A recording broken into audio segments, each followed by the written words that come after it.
Pedro Norton alerta para o jogo de passa-culpas sobre a responsabilidade da crise política. Marina Costa Lobo antecipa novos entendimentos à esquerda a partir da liderança de Pedro Nuno Santos. Paulo Portas considera que o PSD acordou finalmente para a realidade nacional. Estes são os temas em destaque nos comentadores, esta semana em dupla com Nuno Ramos de Almeida e comigo, Paula Cardoso, que trazemos ainda um olhar sobre a ascensão da extrema-direita na Europa a partir da rúbrica Papel Selado. Os comentadores. Eles analisam, eles debatem, eles opinam, eles influenciam, eles discutem, eles ensinam, eles divertem, eles manipulam. Eles viciam a República.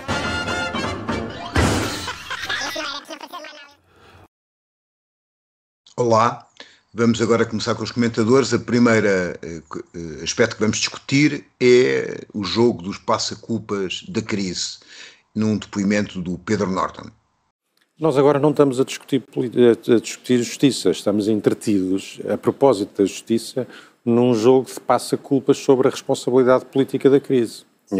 Portanto, quer dizer, é completamente irrelevante saber se a frase lá estava, se não estava, se foi a procuradora que a escreveu, se foi chamada pelo Presidente ou se foi o Primeiro-Ministro que a sugeriu que ela lá fosse, porque nada disso é relevante para o apuramento de responsabilidades políticas. O apuramento de responsabilidades políticas está feito, foi feito pelo próprio Primeiro-Ministro, que obviamente reconheceu que tinha toda a responsabilidade política na crise, o contexto é muito responsabilidade dele. Como eu disse aqui a semana passada, nenhum Primeiro-Ministro com o mínimo de escrúpulos resistiria à descoberta de um saco de dinheiro num gabinete em São Bento. António Costa evidentemente tem escrúpulos, pediu desculpa ao país, assumiu as responsabilidades políticas e depois agora, se calhar, arrependeu-se e está entretido neste passa-culpas da responsabilidade, tentar empurrar culpas para o Presidente da República, que verdade, que tem muitos defeitos, muitas vezes falamos aqui deles, fala muito, fala demais, fala sobre tudo, falará através de heterónimos, mas convenhamos, nesta crise política é o menor dos responsáveis. Paulo, isto é apenas um jogo de passa-culpas ou aquilo que aconteceu do ponto de vista da justiça em relação a este processo tem alguma culpa? Para mim tem, aliás, já temos vindo a discutir este tema. Eu discordo desta posição do Pedro Norton, portanto, porque independentemente das responsabilidades políticas de António Costa, que as tem, portanto, pelas escolhas profundamente infelizes, para dizer o mínimo, que foi fazendo, todas as suspeições que são levantadas pelo Ministério Público, e aqui para mim isto é independente do tal parágrafo assassino, que há quem classifique de golpe, não é? Fala-se aqui, equipara-se aqui também.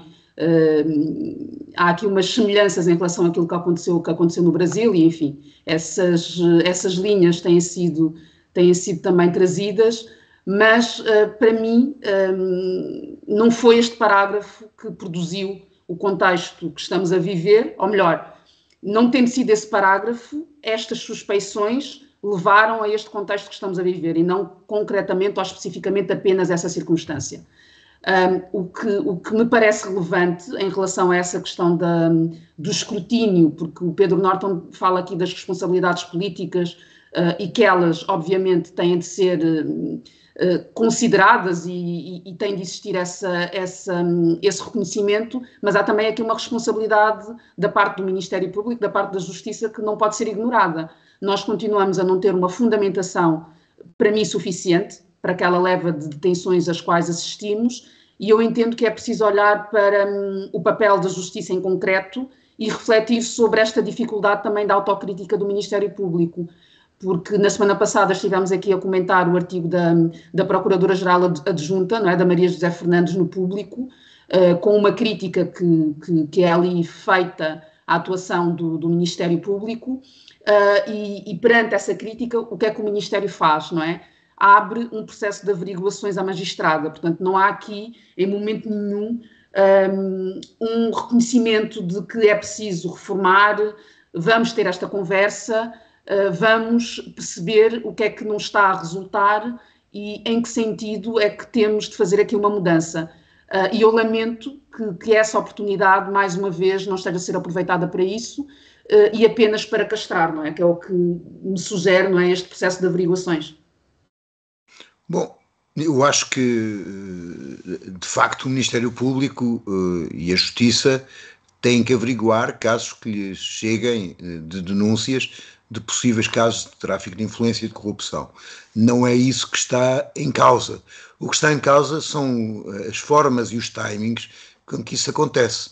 Por exemplo, nós esta semana tivemos 2 factos ao mesmo tempo, parece que coincidiram no espaço temporal, que é, por um lado, o Ministério Público desistiu de um processo e de uma acusação a vários políticos, onde estava Fernando Medina, porque não encontrou lá nada de relevante passado acho 6 ou 7 anos, e por outro lado encontrou um novo caso num secretário de Estado do Partido Socialista. Portanto, parece que há quase uma gestão de informação e uma gestão de crise de informação quando há um falhanço do Ministério Público, e é um falhanço grande, isto é 7 anos para investigar uma coisa e depois a dizer que não há nada, não é? Aparece outro caso. Aquilo que me parece é que o Ministério Público, obviamente a Justiça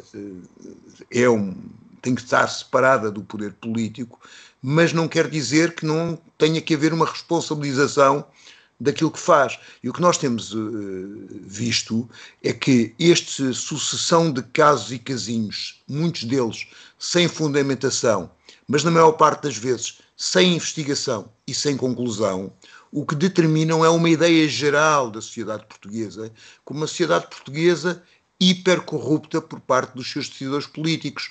E isso é uma componente importante desta questão, que é a questão de haver um crescimento de uma direita populista com base neste tipo de coisas.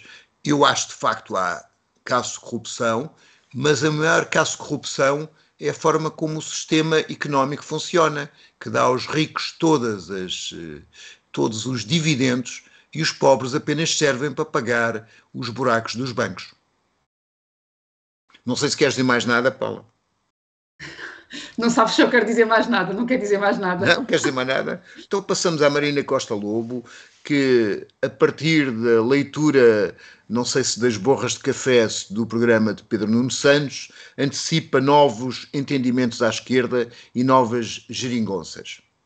Portanto, quando se entra e se diz logo que a geringonça é o governo ideal, o que acontece é que todas as pessoas mais à esquerda podem pensam, estar no partido que quiser. Com certeza, sim, e portanto, o Bloco de Esquerda já está em 9,5%. Não há nenhuma necessidade. Ora, isso é uma forma completamente diferente de abordar a questão dos entendimentos à esquerda do que já alguma vez teve o PS. Não por acaso agora hoje já vieram, por exemplo, falar da política externa, que hoje em dia tem muita importância, não é? Muito mais importância se calhar do que há uns tempos. Temos uma guerra na Europa e nós sabemos qual é a posição do Partido Comunista sobre essa guerra. Quer dizer, se de facto for uma coligação que não geringonça, que o Pedro Nuno Santos, porque depois com os resultados poderá ter que se fazer uma coligação formal. E depois como é que isso se reflete nas políticas? Bom, tu achas que o universo vai mudar se o universo exterior, não Portugal, se o Partido Comunista entrar numa coligação tipo geringonça, porque parece-me ser a preocupação da Marina Costa Lobo, não é? Olha, eu acho que até 10 de março nós vamos ter muita conjectura, muita especulação sobre estes acordos à esquerda e à direita. E agora, aliás, temos agora um elemento também adicional, não é? Que não é surpreendente, mas que acaba por acontecer, se calhar, um bocado antes do que estávamos à espera, que é esta queda da geringonça à direita nos Açores, não é? Portanto, vamos ter outras eleições antecipadas, portanto, em fevereiro, é aquilo que a partida deverá acontecer, mas esta questão das novas possibilidades, não é? Que geringonça, uma reedição da geringonça. Eu confesso que a mim agrada-me a possibilidade de uma liderança socialista que escancara a porta para que isto aconteça. Claro que nós não estamos aqui a falar de coligações pré-eleitorais, porque isso já foi descartado por Pedro Nuno Santos, não é? Mas há aqui uma defesa que ele faz, e é perentório nisso, dos méritos desta solução, não é? Que agora, não é? Sendo reeditada, portanto, nesse cenário de reedição, vai trazer aqui como novidades a Mariana Mortágua e também aqui o Paulo Raimundo. E veremos, né, se também não o Rui Tavares e também aqui o PAN, não sei o que é que vai acontecer, não sabemos o que é que vai acontecer, mas eu não temo a chegada de uma nova geringonça.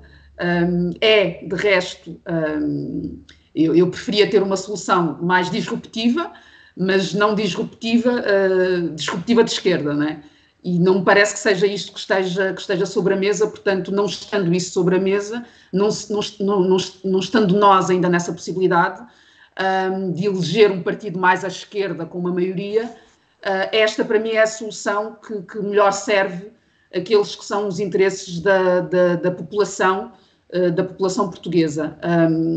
E pensando aqui também na sondagem, né, na sondagem que saiu da TVI e que fala, que também acho que é curioso, dá obviamente uma descida a pique do PS, mas continua a dar uma ligeira vantagem ao PS em relação ao PSD e dá aqui uma subida, que essa é que nos devia estar a mobilizar a todos, uma subida do Chega, não é?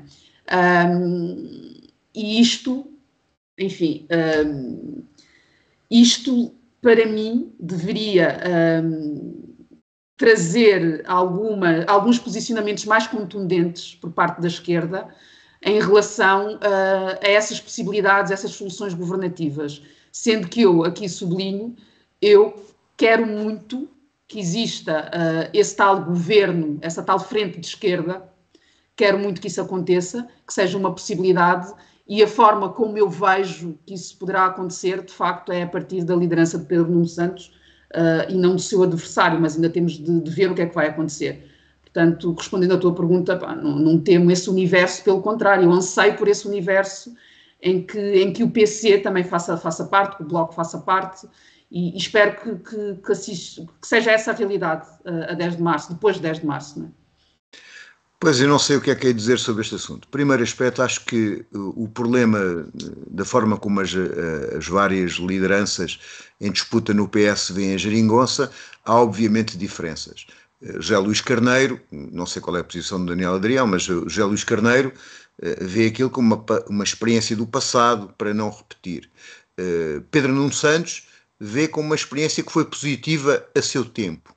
O problema de uma nova geringonça está mais colocada na questão do que é que essa geringonça tem como programa do que propriamente numa existência prévia da possibilidade dessa geringonça. Isto para dizer o quê? Quando se pergunta, e eu entrevistei a semana passada, esta semana, o Pedro Nuno Santos, quando se pergunta sobre a questão da habitação, o Pedro Nuno Santos diz que a questão da habitação existiu em todos os países da Europa e tem a ver com a passagem da habitação como local de residência para um ativo financeiro. Portanto, existe uma financiarização. Mas depois, quando se lhe é posta a hipótese de, então, que atuação fazem em relação a esta financiarização, o que ele afirma é que no quadro da União Europeia não é possível fazer muito. E, portanto, fica a meio caminho de conseguir uma solução. Eu tenho dúvidas que no quadro da União Europeia não fosse possível fazer mais em relação à financiarização. Financiarização que nós vemos nos vistos gold, que nós vemos dos residentes não permanentes, que nós vemos numa especulação financeira sobre a habitação. E isto torna um problema, porque a existir uma geringonça, ela tem que ter um programa de ruptura e não um programa de continuação. E aquilo que me parece é que o Partido Socialista tem como linhas vermelhas tudo aquilo que acaba por incomodar o capital financeiro. E a Europa tem as costas largas em relação a isso. Não é que a Europa não tente colocar fora da discussão política e democrática a política financeira. É verdade que o tenta, ou criando o Banco Central Europeu, ou fazendo outras instituições que vão se imiscuir sobre as políticas possíveis a fazer pela maior parte dos países. Mas a realidade é que o Partido Socialista aceita essas baias sem as conseguir, sem as tentar alterar. E não há nenhuma resolução do problema da habitação que não se faça contestando esta situação. E, portanto, do meu ponto de vista, esta questão da geringonça tem que vir primeiro pelo programa e depois pela solução política. Sobre a extrema-direita, eu acho que a extrema-direita é filha desta situação.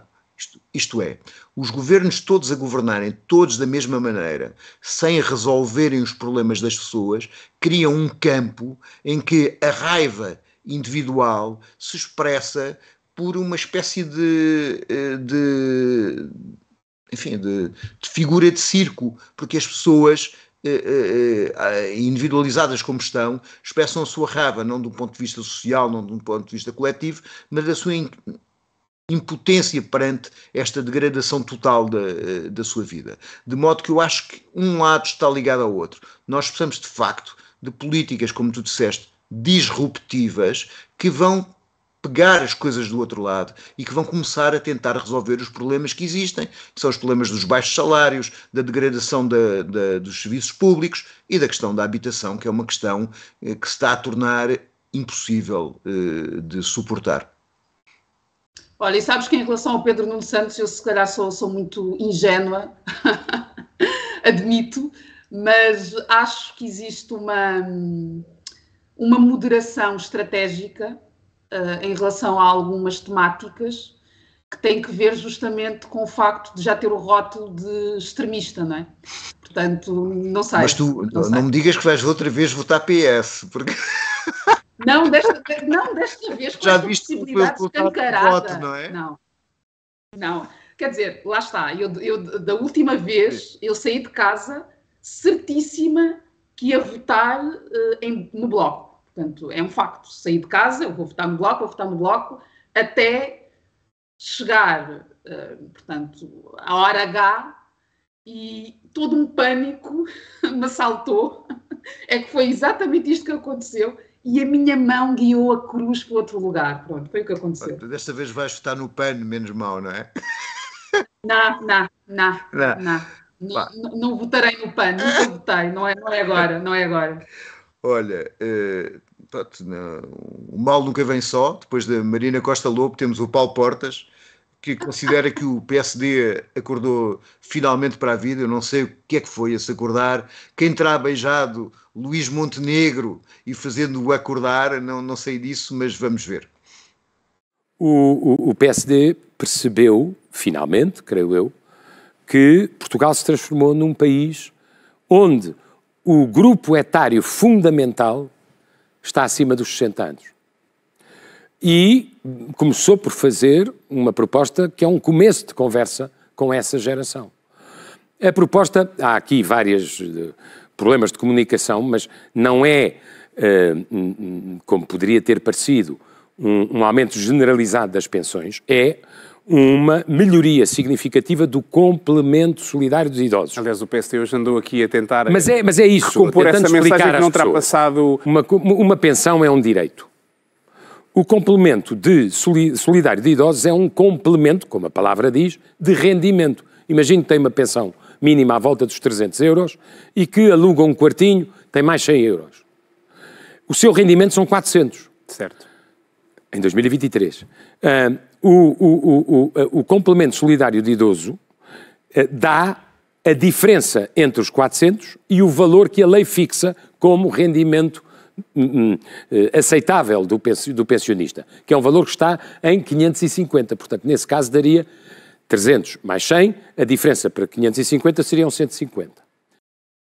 Isto é relativamente fantástico, porque de facto é óbvio que o PSD detectou que tinha uma carência de votos dos mais velhos, porque eles se lembravam o que é que o PSD fez durante a Troika às suas pensões, e resolveu-se fazer uma promessa que parece que aumenta toda a gente, mas não se percebe se aumenta alguém, porque o complemento solidário de idosos é dado a pessoas que têm uma determinada situação social e a seu pedido, isto é, engloba os rendimentos globais do agregado familiar e até dos seus filhos que podem não viver com eles. Portanto, quer dizer, o universo sobre o que incide este complemento solidário de idosos, neste momento é um universo que varia entre 130 mil e 160 mil pessoas e não se consegue perceber na proposta do PSD o que é que vai acontecer. Pelos vistos, eles apenas querem que incida sobre essas pessoas e não sobre mais gente.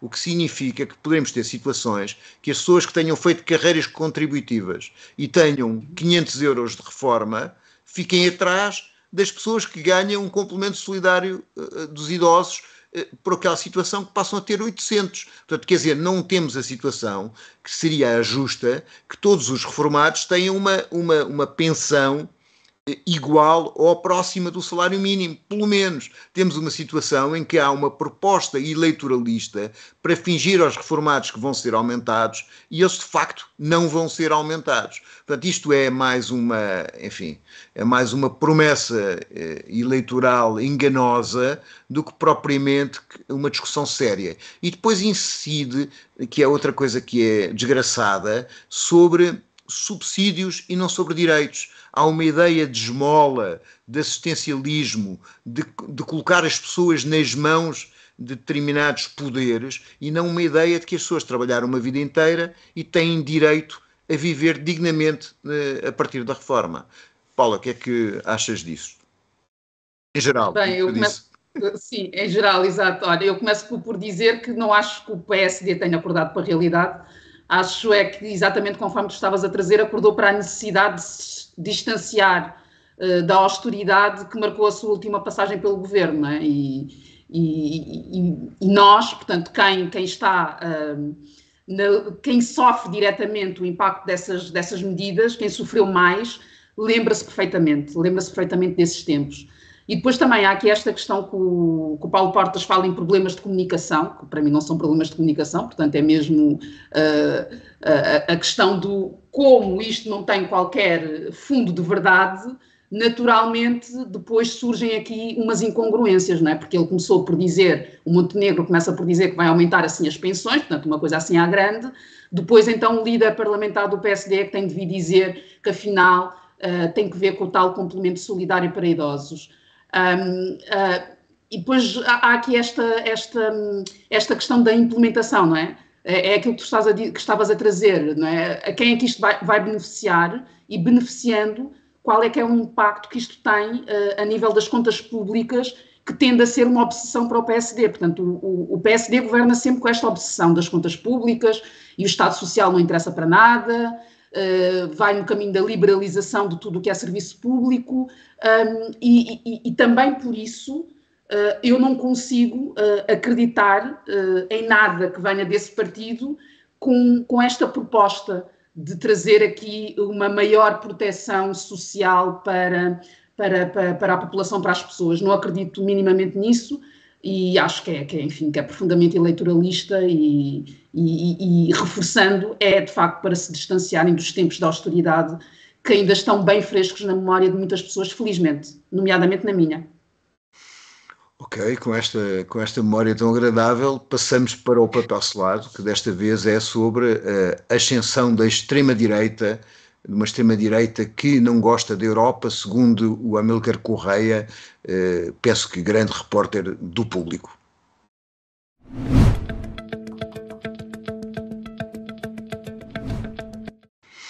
Paula, foste tu que trouxeste este pequeno papel selado, capta a ti defendê-lo com unhas e dentes. Porquê é que estamos a discutir aqui este texto? Primeiro porque estamos em campanha, não é? Portanto, salve seja. Temos eleições, não é? Como todos nós sabemos. Estivemos aqui a mostrar uma sondagem, vale o que vale, as sondagens valem o que valem, mas há aqui um ambiente que nos leva a recear que aqueles 12 deputados que já tivemos na última legislatura possam ser mais na próxima, não é? E pior do que isso, que este partido de extrema-direita que tem assento parlamentar, que possa vir a formar governo. Portanto, este é um cenário que Portugal, nos últimos anos, eu lembro quando se começou a falar desta questão, mas em Portugal, e que nunca aparecia assim uma liderança nesta franja que fosse considerada ameaçadora o suficiente para ser levada a sério, até que finalmente isso está a acontecer. E estando isso a acontecer, e conforme eu já disse há pouco e tenho vindo a dizer, eu gostaria imenso de ver respostas, portanto, naquele que é o jogo político, que existisse de facto alguma forma de combater estrategicamente esta ascensão. E eu trago esta questão da ascensão da extrema-direita porque até países realidades que sempre tiveram esta perspectiva mais progressista, enfim, que nós diríamos não, ali nem pensar, na Holanda não, por exemplo, isso está a acontecer. Portanto, esta ideia que eu fui ouvindo ao longo dos últimos anos de que existe uma excepcionalidade lusa, de que há uma imunidade qualquer de Portugal a esta infiltração, está por demonstrar, não é? Portanto, eu entendo que devemos estar, de facto, atentos a este movimento que se observa a nível europeu, e não só, não é? Porque tivemos aqui na semana passada também a falar da Argentina. Eu na semana passada também trouxe a questão do eleitorado mais jovem, que é muito relevante em muitos contextos, e isso também está demonstrado numa série de estudos, pelo descontentamento, a desconfiança em relação à classe política, enfim, né? Esta ideia de votar antissistema, esta ideia de que são votos antissistema, isso está tudo presente. E depois há aqui uma dimensão que eu também queria trazer a partir deste papel selado, que é a questão da imigração, não é? Que para mim é mais... acaba por ser transversal a estas viragens que nós temos observado, porque há, de facto, uma narrativa de ameaça, há esta ideia de que temos de proteger as nossas fronteiras, de que estamos a ser invadidos, de que essa invasão se traduz em menos direitos. Portanto, estávamos aqui a falar sobre a questão da habitação, por exemplo, e tem existido essa narrativa, portanto, que um dos problemas que nós temos em relação à crise da habitação tem que ver com estes fluxos, responsabilizando não os expatriados, não estamos aqui a responsabilizar os vistos golos, porque a conversa não se tem feito nesse sentido, pelo menos o barulho mediático não vai nesse sentido. Estamos aqui a responsabilizar estes fluxos migratórios menos privilegiados, mais uma vez, como isto também não é nenhuma novidade, fazendo corresponder a estas pessoas, a estas populações, uma ideia de criminalidade, violência e de insegurança. E tudo isto tem contribuído nestes países à volta para essa votação, para essa mudança, para essa viragem para a extrema-direita, que é algo que também já estamos a observar, portanto, porque o próprio líder da extrema-direita cá em Portugal, nos últimos dias tem falado, portanto, está a trazer novamente a questão da teoria da substituição. Portanto, importa estarmos atentos, importa encontrarmos ferramentas, para mim, que sejam diferentes daquelas que temos vindo a implementar, porque elas estão-se a revelar ineficientes e ineficazes, e para mim ter políticas migratórias e falar sobre estas temáticas no espaço público é fundamental, em vez de fazermos o que temos feito, que é deixar que essa discussão fique para estas forças que depois acabam por inquinar completamente aquela que é a percepção do eleitorado em relação a estas presenças. Bom, eu acho que há o assunto subjacente a este artigo e a este artigo. Do ponto de vista do artigo, eu acho que o artigo incorre em várias falácias. A primeira é misturar alhos com bugalhos da ascensão da extrema-direita com a questão da Ucrânia. Há extrema-direita que está muito feliz e contente em apoiar o esforço da guerra até o último ucraniano, que é o caso de Itália, a Meloni. E depois a ideia que a extrema-direita não gosta da Europa é muito relativa. A extrema-direita já percebeu que pode mandar na Europa. E como pode mandar na Europa, até gosta da Europa. Portanto, quer dizer, esse caso nota-se perfeitamente na inflexão, por exemplo, que a Le Pen faz em relação ao discurso da Europa. Há uma percepção que a extrema-direita pode ser das forças mais poderosas eleitoralmente na Europa, e neste caso os constrangimentos e o conjunto da União Europeia já lhe satisfaz. Depois há um outro problema que eu acho que é importante discutir, aí já está fora do quadro do artigo, que é o combate à extrema-direita sem combater as causas que criaram a extrema-direita. Há uma certa tendência de nós considerarmos que a extrema-direita é a coisa mais importante de combater, e que isso normalmente dá, em países como a França, isso foi visível, um decréscimo da esquerda, um decréscimo das forças anticapitalistas para votarem em candidatos socioliberais. A coisa mais irritante que eu vi na segunda volta das eleições presidenciais francesas é que a esquerda foi toda a votar no Macron. para barrar a extrema-direita. Ok, tudo bem.